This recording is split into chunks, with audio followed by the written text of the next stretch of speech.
O tema de hoje é musicoterapia, né? O laboratório do setor do luto da UFPE fica bastante honrado de apresentar essa temática de música para o setor do luto, né?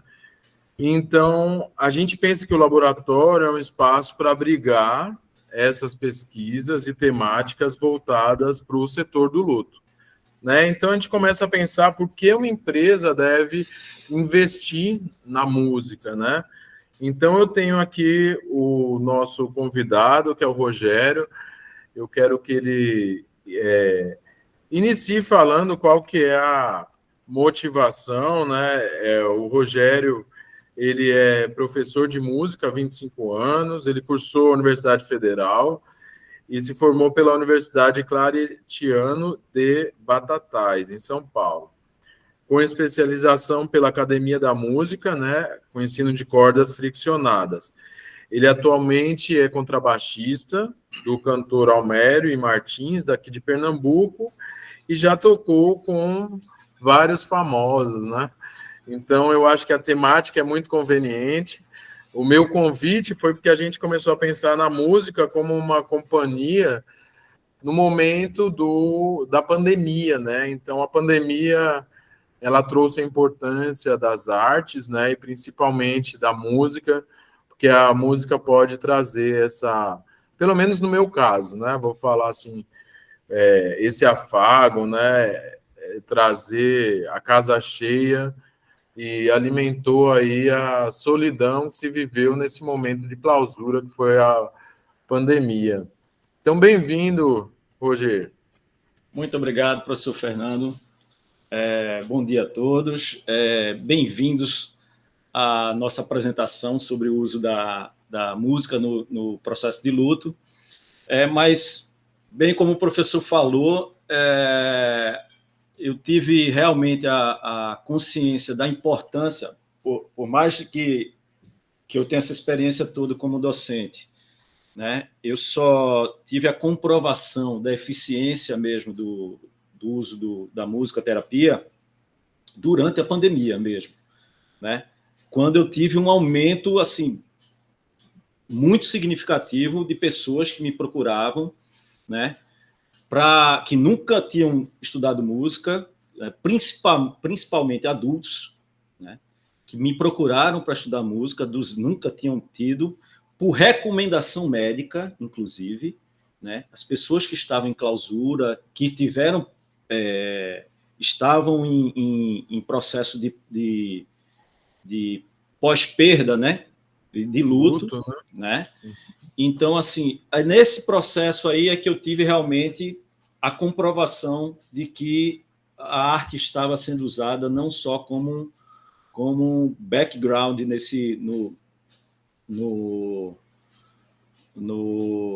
no processo, né, de pandemia. A gente pensa logo na diversão, né? Exato, né? Mas estava sendo usado realmente como fins terapêuticos e eu tive resultados realmente excelentes nesse período, que se prolongam até hoje, né? Então, assim, hoje nós vamos assim apresentar as linhas de pesquisa que estamos fazendo aqui no laboratório do luto. Iremos discutir o papel da música no luto, suas diferentes nuances e como ela pode auxiliar no processo de cura emocional, certo? Para embasar a nossa discussão, realizamos uma coleta de dados, estamos realizando essa coleta de dados através de duas frentes de pesquisa, certo? A pesquisa científica sobre o uso da musicoterapia é uma das linhas, e a pesquisa sociocultural, que foi o grande motivo do convite do professor Fernando para que eu fizesse parte do laboratório, né, que nós vamos explorar o contexto histórico, cultural e mercadológico da musicoterapia. Tá? Isso nos ajudará a entender melhor como a música pode ser uma ferramenta poderosa no apoio àqueles que enfrentam o luto. Certo? Então, nesse nosso primeiro slide aí, nós temos as linhas, já apresentei as linhas de pesquisa, né? E tem aí, ó, a música tem o poder de tocar profundamente a alma humana, especialmente durante momentos de dor e perda. Neste guia, exploraremos o papel da música no luto, suas diversas nuances e como ela pode auxiliar no processo de cura emocional. certo? Então, isso é uma breve apresentação. Vou passar aqui para o nosso próximo slide. Antes de discutir esses tópicos aí desse slide, eu tenho uma definição aqui de musicoterapia como a utilização estruturada da música, do som e do movimento para a obtenção de objetivos terapêuticos de recuperação, manutenção e desenvolvimento da saúde física, mental e emocional. Isso é o trecho de um livro, Jodentir, 1993, Brússia, 2000, página 279. A musicoterapia pós-morte tem o intuito de oferecer aos familiares enlutados suporte social, emocional e espiritual no processo de elaboração de luto. Certo? Então, voltando aqui para o nosso slide, poder da música do luto, no luto. A música, no decorrer da história, né, ela foi usada em todos os momentos históricos, tanto de guerra quanto de rituais religiosos, os rituais de luto, né? Então, expressão emocional. A música permite expressar emoções profundas que palavras, às vezes, falham em descrever, certo? Conexão com a memória. As músicas podem ativar lembranças e fortalecer a ligação com o ente querido que partiu. Consolo e tranquilidade. Melodias calmas e harmoniosas podem proporcionar um senso de paz e conforto durante o luto. Liberação de emoções reprimidas. A música pode servir como um canal para libertar sentimentos de tristeza, raiva e frustração. Para embasar essas duas linhas de pesquisa, estou partindo como referência de um artigo que foi publicado na Revista Brasileira de Enfermagem, né, que tem como autor correspondente Vladimir Araújo da Silva. O tema do artigo é o seguinte: características de cuidadores submetidos à musicoterapia após a morte de seus entes queridos. Né? É uma pesquisa que ele fez com enlutados, uma série de enlutados do estado do Paraná. E eu venho tomando ele como referência sobre o uso da musicoterapia como resultado terapêutico, né? E a outra linha de pesquisa é da mestra Hélida Maria Valgas, na sua tese de mestrado, que tem como tema a musicoterapia em situações de luto, possibilidades de intervenção. Foi um artigo publicado na Universidade Federal de Goiás. Professor, se eu estiver sendo muito rápido, o senhor pode me interromper e, se quiser fazer alguma pergunta, Não, pode tá fazer. Ótimo, fica à vontade. Tá bom. Só vão me vindo aqui mais situações que eu vou lembrando, até quando você citou aí da importância da música, porque ela não traz só calma, ela também traz. Eu lembro do exemplo que você me deu outro dia, a gente conversando, né? Sobre música proibida no carnaval, né? Você que já tocou até em trio elétrico e tudo. Tem música que provoca violência, né? Isso. Que eu lembro que você me falou desse outro efeito, né? Como pode afetar o comportamento, né? Como exatamente. Isso pode ser... Aqui em Pernambuco, para quem é daqui, eu já veio para o carnaval, né? Conhece o Galo da Madrugada, né? Que é o maior bloco de rua do mundo, né? Que tem recordes de público, né? Então, determinados trajetos do Galo da Madrugada, que é feito com trio elétricos e é aberto, não tem cordão de isolamento. Então, algumas ruas, como eram muito apertadas e o trio entrava e tinha aquela quantidade de gente, algumas músicas, eu não vou citar quais, mas eram proibidas de tocar porque provocavam uma euforia, né? E as pessoas costumavam se machucar seriamente. Certo? E então isso por contrato, né? A gente os contratantes, os artistas assinavam um contrato, em contrato de que era realmente proibido tocar essas músicas, uma série de músicas. Comprovado, né? Comprovado. Né? O pessoal começa a brigar, a se bater, a ter violência, né? Exatamente. Muito, muito interessante ver esses dois lados, né? Eu vou parar de falar e vou passar a palavra, pode ficar à vontade. Tá bom. Porque a ideia do laboratório é que a gente tenha coordenação dentro de cada linha, né? Então, como eu te vi, assim, com essa experiência, com essa capacidade, também muito voltado para a área de pesquisa, né? Eu acredito que aqui eu só vou ficar muito mais te entrevistando do que falando, tá? Então, fica à vontade. Tá, ok, fica à vontade para interromper também. Então, aqui nesse outro slide, eu tenho outro ponto aqui da nossa linha de pesquisa, que é os tipos de música para o luto, certo? Eu tenho uma série de pesquisas, né, de playlist, né, algumas ainda voltadas para boa parte para música sacra, né, e outra assim para música instrumental. Muitas dessas músicas que foram feitas pesquisas, que estão em pesquisas, né, ainda é muito voltado para um repertório europeu, né, o repertório da música clássica. Então, o meu objetivo aqui também no laboratório é trazer para a nossa realidade, tá, um tipo de repertório. Eu sei que existem músicas que estão dentro da liturgia católica latina, né, que são usadas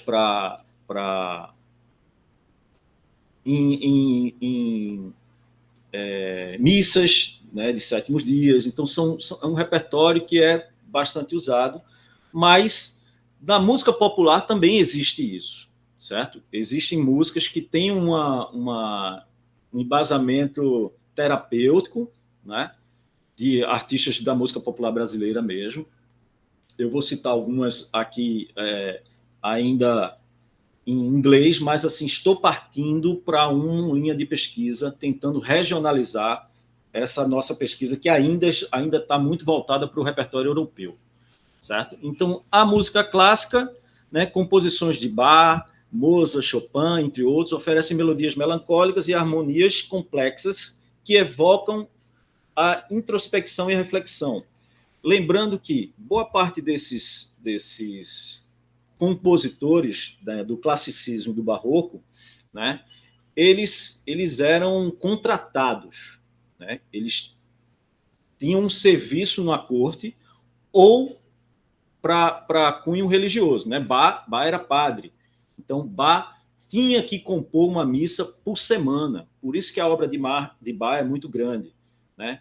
Nas horas vagas ele compunha quartetos, quintetos, então assim, mas o grande serviço obrigatório de Bach era compor missas, e por muitas vezes ele precisou compor requiems, né? O requiem é aquela música que o requiem, a tradução para requiem é despedida, né?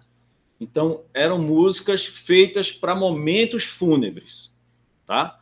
Mozart, Chopin, Haydn, né? Todos esses compositores eram contratados e precisaram compor requiems.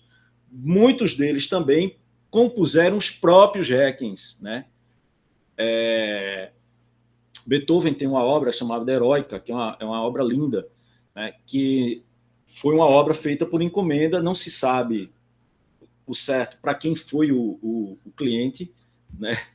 Para que ele escrevesse aquilo, mas assim, boa parte desses compositores compuseram seus próprios requiems, né? Eram músicas que eram compostas para quando eles morressem serem executados no funeral, certo?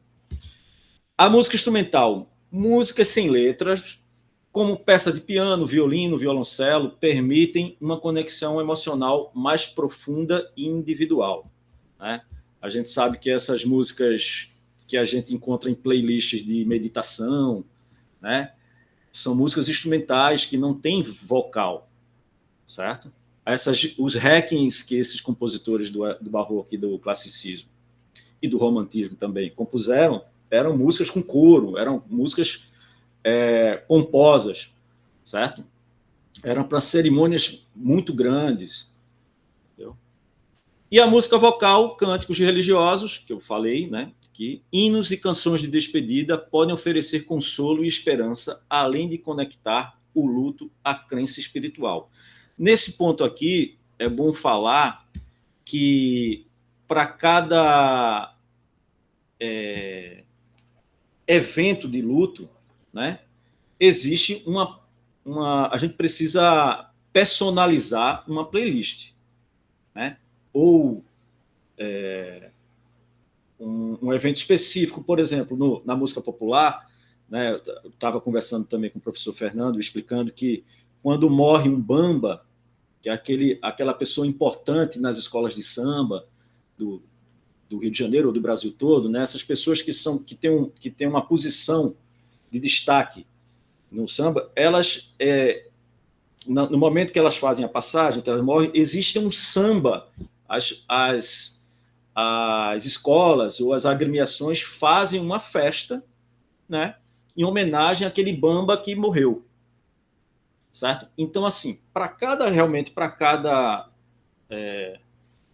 evento funerário, né, precisa realmente fazer uma personalização de um tipo de música voltado para aquela pessoa que acaba de nos deixar, certo?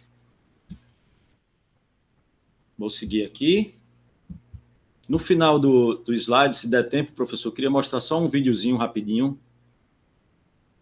Fique à vontade, é livre o tempo, fique à vontade. Obrigado. Então, ó, como uma música pode ajudar no processo de luto? Reconhecimento das emoções. Isso são etapas, né? 4 etapas aí. A música permite que as emoções sejam sentidas e expressas sem julgamentos, facilitando a compreensão do processo de luto. Aceitação da perda. As melodias podem auxiliar na aceitação gradual da realidade da perda, proporcionando um espaço para processar a dor. Cura e transformação. A música pode promover a cura emocional e transformação pessoal, ajudando a lidar com o trauma da perda. Todos esses tópicos que eu estou falando, né, isso foi tirado assim, de uma pesquisa realmente voltado para a musicoterapia, tá? Isso são resultados, certo, de processos de pesquisa e laboratório, né, do uso da musicoterapia em enlutados, né? Esperança e recomeço. As melodias podem oferecer um senso de esperança e inspirar a busca por novos significados e propósito da vida, certo? E aí eu queria ler esse tratamento terapêutico, né, funciona. O resultado que a gente tem nas pesquisas é que ele funciona tanto no momento da cerimônia, né, na cerimônia de luto, quanto também para os enlutados, certo? O tratamento de pós-perda, certo? Esse tratamento de pós-perda pode levar um curto espaço de tempo ou até mais tempo, dependendo das fases do luto que o enlutado vai passar. Certo? E aí eu tenho um trechinho aqui do artigo da mestra Hélida Maria, né, na sua tese, que fala a seguinte: numa ocasião que ela realizou entrevistas com enlutados, esses relatam que, ao ouvir músicas que lembram seu ente querido falecido, tinham, entre aspas, lembranças boas, mais força para enfrentar a realidade da perda e, em alguns casos, a sensação da presença do falecido. Pois não, professor? Fique à vontade.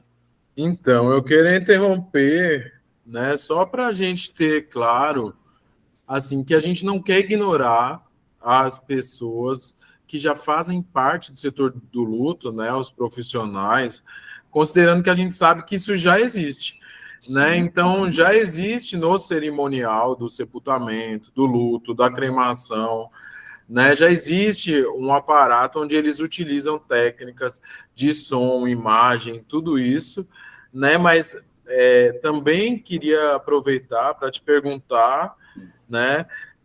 Se você encontrou na sua busca, foi uma busca inicial para a gente começar os trabalhos, muito relato sobre isso, muita pesquisa sobre isso, ou a gente está passando sempre pela mesma situação. Porque ainda que exista muito investimento, né, porque a minha parte cabe mais aí pensar no dinheiro que está sendo investido dessas empresas para fazer isso, eu acho que elas não têm, até agora, a explicação de experiência, né, sobre isso. Não sei se tinha muito trabalho, pouco trabalho, porque a gente acaba falando muito mais limitado à situação científica, que é como trouxe o professor Rogério, foram os achados de trabalhos. Podem ter outras reações, outras técnicas, outros efeitos, mas que ainda não estão relatados, né? Daí a importância da linha de pesquisa do professor para a gente ter isso evidenciado em trabalho científico mesmo, né? Sim. Professor Fernando, nós temos uma escassez, né, de pesquisa nessa área, certo? Tanto e mesmo mercadologicamente, ainda não existe uma profissionalização desse serviço, certo? É uma escassez que, principalmente aqui na nossa região, né, pelo menos aqui que nós conhecemos, aqui estamos mais próximo, que é de Pernambuco, né, não existe uma profissionalização com esse tipo realmente de serviço. Existe uma iniciativa das próprias funerárias, né, de ocupar essa parte do cerimonial, né, mas de uma coisa muito empírica ainda, assim, sem muito conhecimento científico, né, mas que é o que tem para hoje, aquela história, o que tem para hoje é isso, e eles acabam usando o que tem na mão. Como ainda não existia um trabalho científico na área, né, que levantassem dados, né, científicos sobre o processo de utilização, equipamento de som, qual volume é ideal para usar por um espaço X, o espaço físico X que tem tantos metros quadrados, né? Isso a gente está pensando para um cerimonial num cemitério mesmo, né? Mas não existe, infelizmente não existe, e sabemos que essa nossa iniciativa do LabCell, que em boa parte da pesquisa que estamos fazendo aqui é pioneira, né? Então, claro, vai demorar um tempo até a gente conseguir levantar uma quantidade enorme de dados, porque muitos desses dados são nós que estamos produzindo. É isso. Não, obrigado. E a gente está começando agora, a gente está conversando em junho de 2024, né? O nosso congresso é para novembro de 2024. Aí eu acho que no final você pode... É o segundo congresso ainda. Segundo, né? Ainda, né? Ainda. E aí pode falar um pouquinho no final, tem uma surpresa, né? No final você fala a surpresa. Isso. Fechado. Pode seguir, professor. Vamos lá. Não por nada.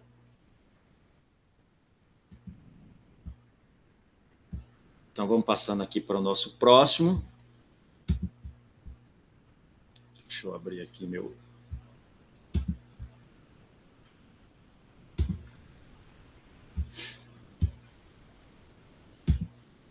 E aqui são os recursos musicais para o luto, né?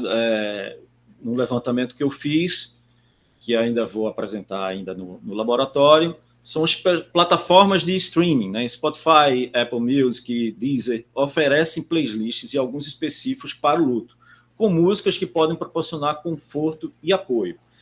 Nesse caso, essas playlists não é uma coisa personalizada, né? Mas que funcionam.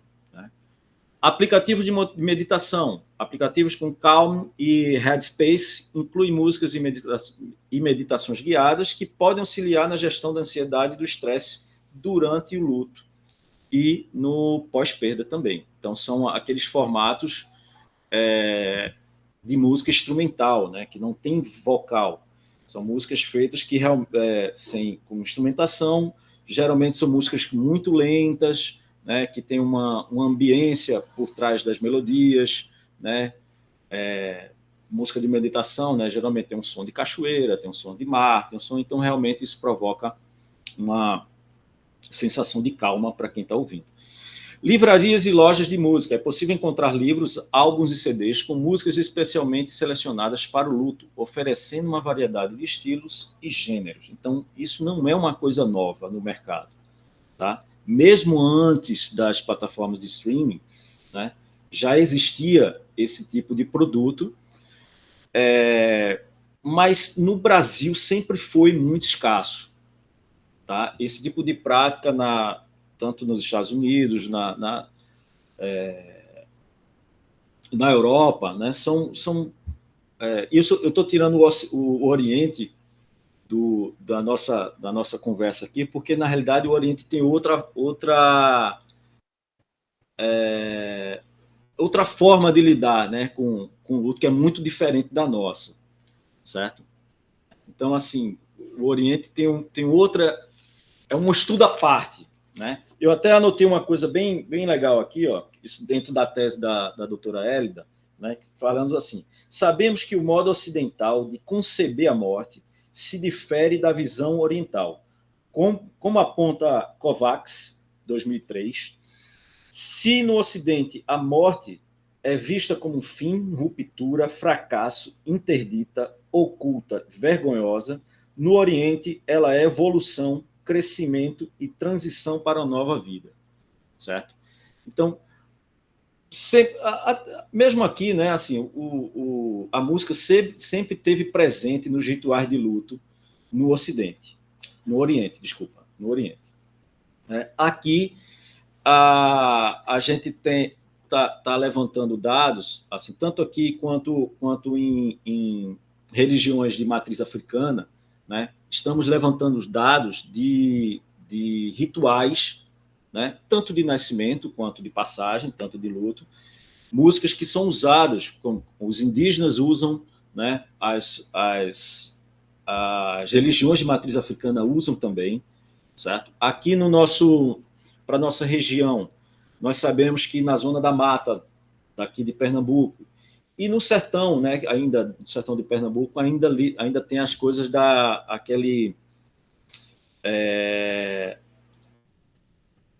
como é que, deixa eu tentar lembrar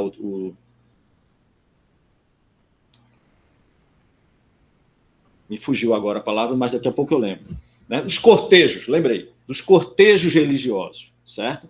Que são cânticos que são feitos tanto presente no velório, né, que são rituais muito simples, certo? Mas que existe uma liturgia e uns cânticos que é feito tanto no velório quanto no caminho do trajeto, que esse é o cortejo fúnebre, né, que nós temos um jeito de lidar aqui no sertão e na zona da mata, até chegar ao sepultamento, certo? E eu queria aproveitar esse gancho aqui para mostrar um vídeo. Deixa eu interromper aqui e apresentar um vídeo que fala sobre a cultura de New Orleans, nos Estados Unidos, né? Que sempre existe um cortejo que é feito com um tipo de música na saída do velório para o sepultamento, e na volta do sepultamento é outro tipo de música, certo? Deixa eu compartilhar aqui com vocês.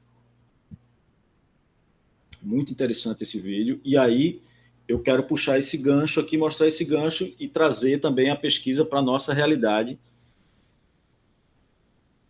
Deixa eu dar um play aqui.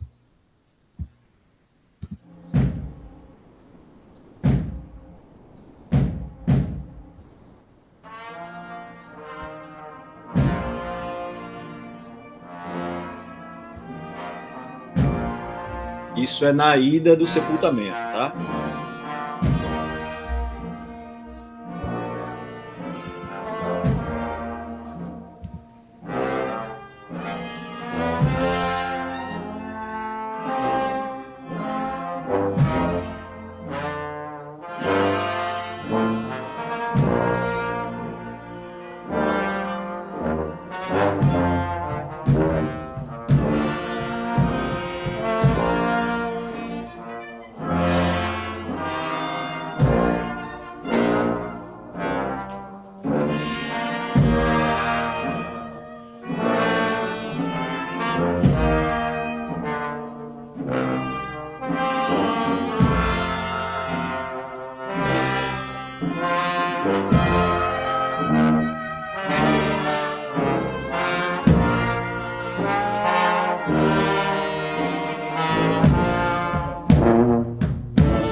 Eu vou fazer um recorte aqui para não ficar muito longo, mas depois eu posso deixar o link desse vídeo aqui, certo? Para quem tiver interesse. Mas quero ver que vocês vejam,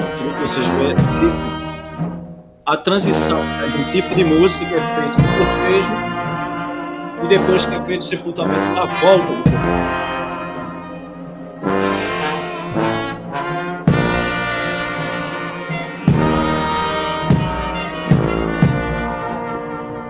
Momento de transição da música.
Né? Então, assim, em algumas culturas, né, parece uma coisa muito distante da nossa, né, da nossa cultura latina, né, mas eles lidam com o trajeto de despedida, né, de um jeito, e depois que sepultou, de outro.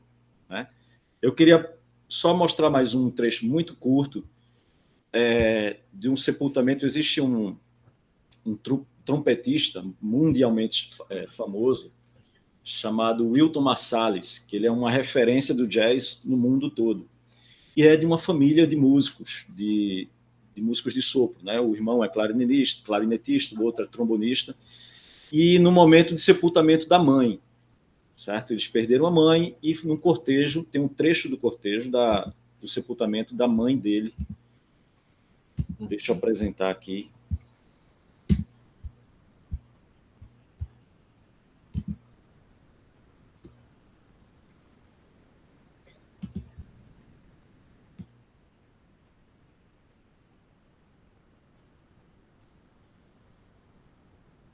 Aqui.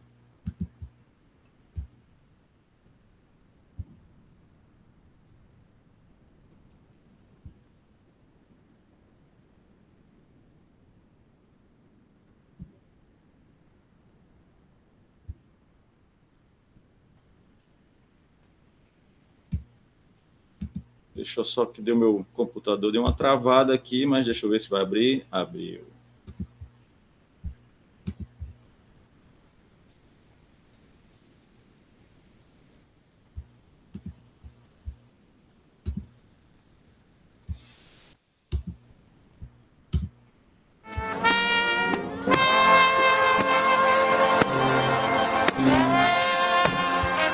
Ele visivelmente emocionado, né? Tocando no cortejo da mãe, né? Ele e os irmãos. Isso é a ida ao sepultamento.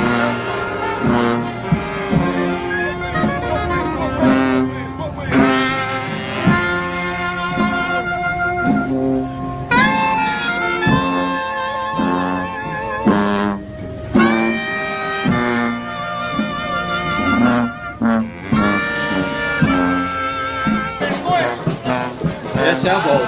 Depois de sepultado.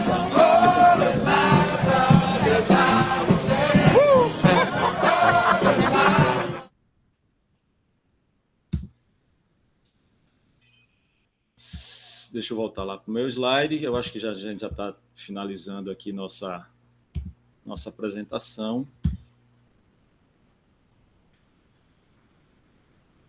Que eu coloquei os recursos.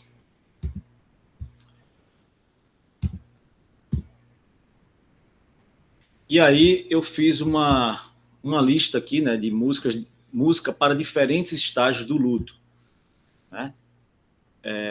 Essa playlist vocês podem depois escutar, essas referências que eu coloquei, mas também posso colocar lá para o professor Fernando também. Negação e choque, certo? Melodias que evoquem a sensação de estar perdido, como Aleluia, de Leonard Cohen, podem ajudar a processar a negação inicial, certo? A segunda fase do luto, raiva e frustração, música com ritmo forte e letras que expressam raiva, como Hurt, de Nine Inch Nails, podem auxiliar na liberação de emoções reprimidas. Barganha e depressão, melodias melancólicas, introspectivas, como Tears in Heaven, de Eric Clapton, podem criar um espaço para uma tristeza profunda. Aceitação e reconstrução, música que inspire esperança e produtividade, como What a Wonderful World, de Louis Armstrong, pode contribuir para recuperação e recomeço. Então, finalizando aqui a música e a cura emocional. São os benefícios, né, da música.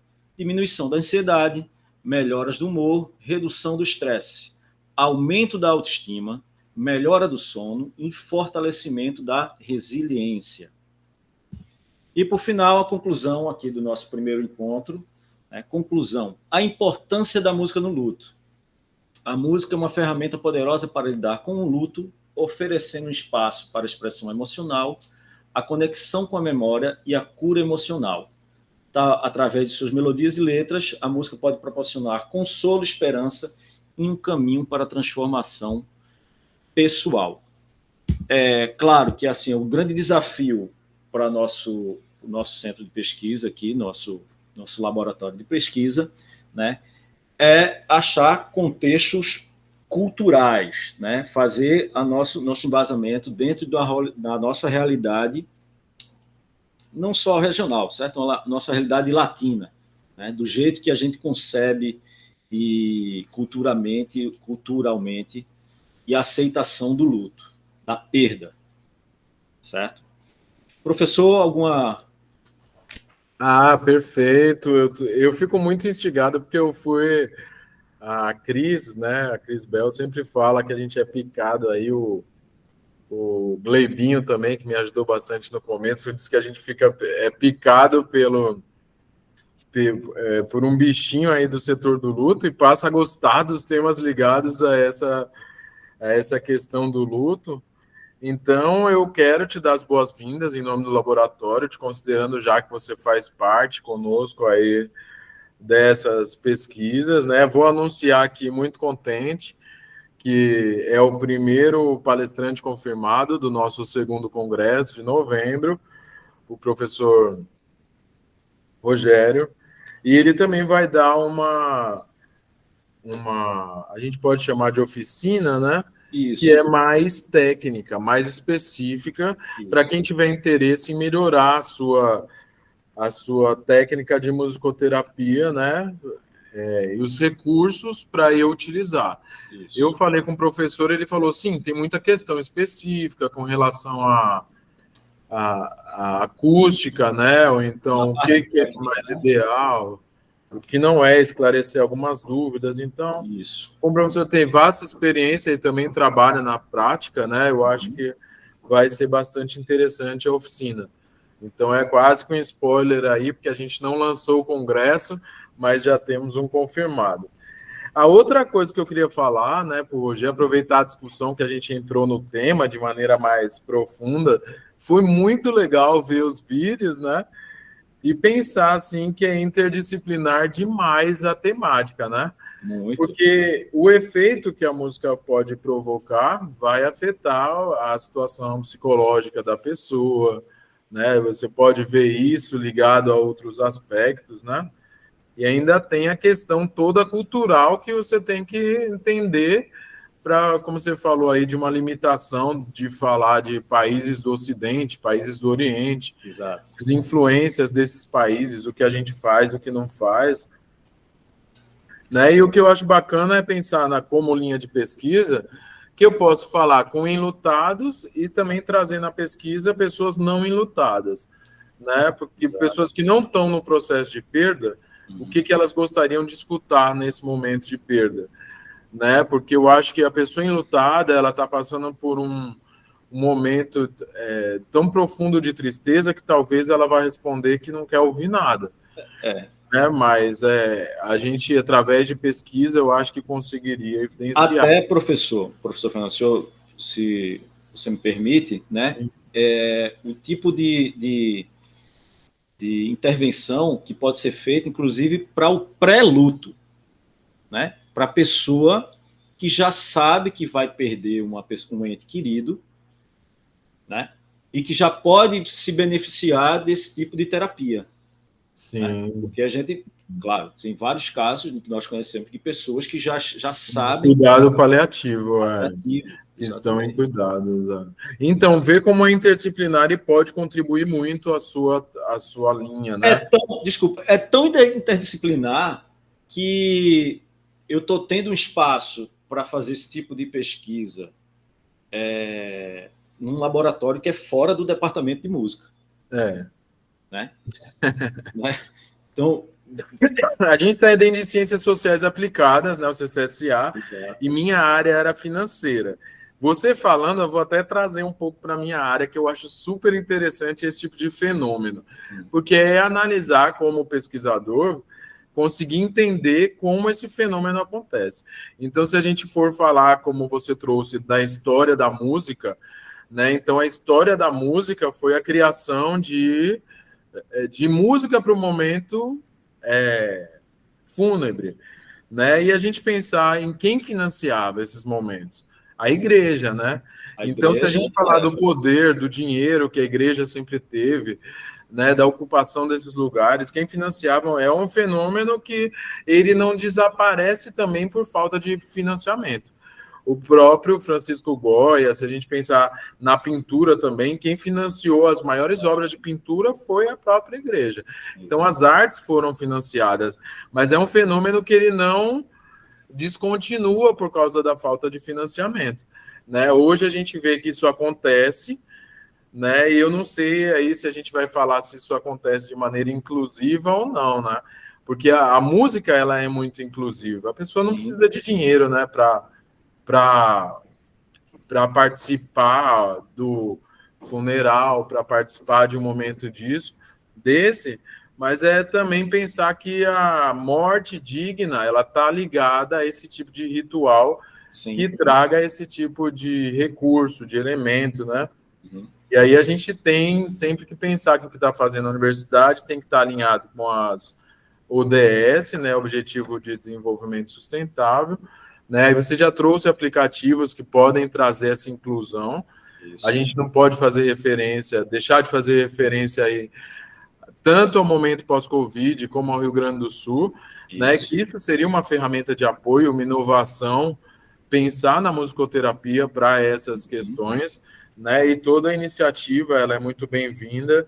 E aí a gente tem duas ODS que eu consegui identificar para a hora que a gente for avaliar os projetos, que é saúde, bem-estar e redução de desigualdades, que é o DS3 e o DS10.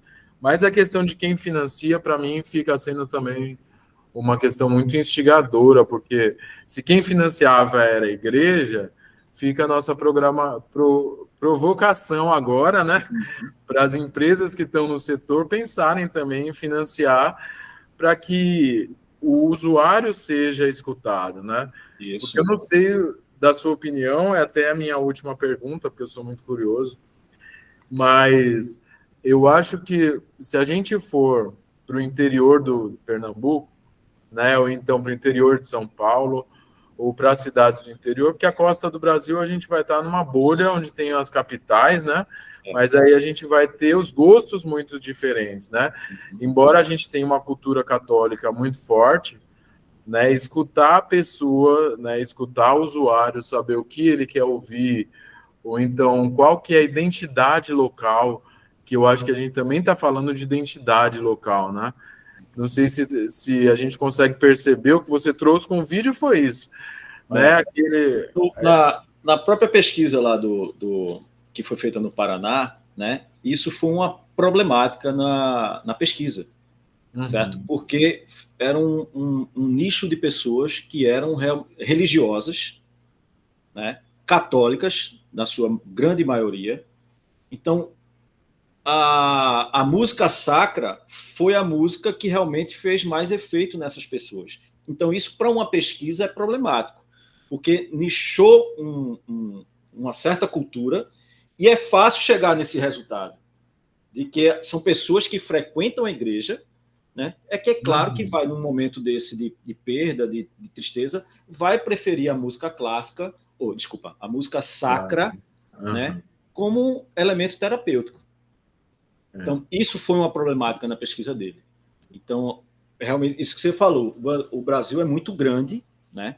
As culturas são muito diferentes, né? A cultura voltada aqui para a nossa é muito diferente da do Rio Grande do Sul, por exemplo. Então, identificar o tipo da cultura local deles, mesmo musical, né? E o tipo de religiosidade que eles praticam. Né? Eu consigo enxergar, né, na sua ideia da pesquisa que você trouxe, tudo, a ideia da gente fazer até um ciclo aí, fechar um ciclo, porque isso está ligado à lembrança. Então, se a pessoa não tem lembrança de ir para a igreja, eu vou tocar uma música que não traz lembrança, que não está mexendo com a memória. Exato. Ou então a lembrança de momentos calmos pode ser durante uma música de forró que eu escutava no São João, pode ser outro tipo de lembrança que acalma, que é da identidade. Ou da lembrança do ente que você perdeu. Né? Era o tipo de gênero que a pessoa se identificava. Gostava, escutava, né? É verdade. Isso aí é aquele trecho que eu falei sobre a lembrança do ente querido. Né? Quando você sente a presença da pessoa só de escutar uma música. Né? Você lembrar que essa música aí a pessoa cantava lindamente, ou escutava a música. Toda festa a pessoa cantava essa música. Né? É o tipo de efeito de lembrança que é boa para o enlutado, né? Isso é bom porque acaba fechando a temática assim, né? Mas eu acho que tem muita coisa ainda para ver. Fico muito contente que você entrou, porque eu acho que eu mesmo tem música que eu escuto que me lembra a minha mãe fazendo jantar. Então me traz cheiro, me traz fome, me traz lembrança. E é muito interessante os efeitos que podem ter para cada pessoa, porque é muito particular também. Claro. Né? Tem gente que pode, como você trouxe aí, o barulho de chuva e tudo isso aí que pode ter efeito, e você pode explorar, porque o campo é muito grande. Então eu quero agradecer, finalizando. E as pesquisas ainda são muito recentes, né? Assim, principalmente no Brasil, sabe? O tipo a utilização da musicoterapia ainda é uma coisa muito recente, né? Há pouco tempo, há pouco mais de, se eu não me engano, 2 meses, que a musicoterapia entrou foi reconhecida realmente, né? Como um elemento médico, né? Eficaz, né? Pela Organização Mundial de Saúde, foi reconhecida há pouco tempo, né? Mesmo tem sido usado há milênios, né? Só agora que foi reconhecido. Então pode ser recomendado numa guia médica, imagina. Exatamente, está sempre recomendado por um psicólogo ou por um psiquiatra, né? Imagina. Que foi justamente o público que eu recebi durante a pandemia foi esse recomendado por questões médicas, né? Que começaram a estudar música, aprender um instrumento, né? Por questões terapêuticas. Então foi esse público que eu tive na pandemia. muito, muito interessante, e tudo vai conectado também com a questão de financiamento. Eu estou achando assim, que vai ter contribuição que a gente nem imaginava e que vai começar a surgir, porque daí que a gente começa a pensar em tecnologia, que é o tema do congresso desse ano, né? Novas tecnologias para o setor do luto, a criação de aplicativos. Ótimo, E tudo isso que pode ser desenvolvido a partir de soluções, né? De contribuições como que você trouxe hoje. Então, quero agradecer muito, Rogério, pela participação. Eu que agradeço, professor. E aí, na próxima agenda, a gente pode anunciar também, né? Caso tenha alguma dúvida, curiosidade, ou então quiser entrar em contato com o professor, vou deixar o contato dele no vídeo do YouTube, né? E a gente volta com outras temáticas ligadas à música também. Bem-vindo, professor. Muito obrigado, professor. Estou muito feliz assim de ter começado essa pesquisa com vocês, e tem muito trabalho pela frente, né? Porque o levantamento de dados é imenso, né? Mas estou muito feliz e empolgado com essa oportunidade de trabalhar e pesquisar com vocês. Certo. Já vou traduzir para o espanhol também, porque vou mandar para o México a sua apresentação, tá bom? Que bom, que coisa boa. Aí a gente tem essas perspectivas aí também para o futuro. Massa. Até mais. Até mais e até os próximos convites. Perfeito. Um abraço.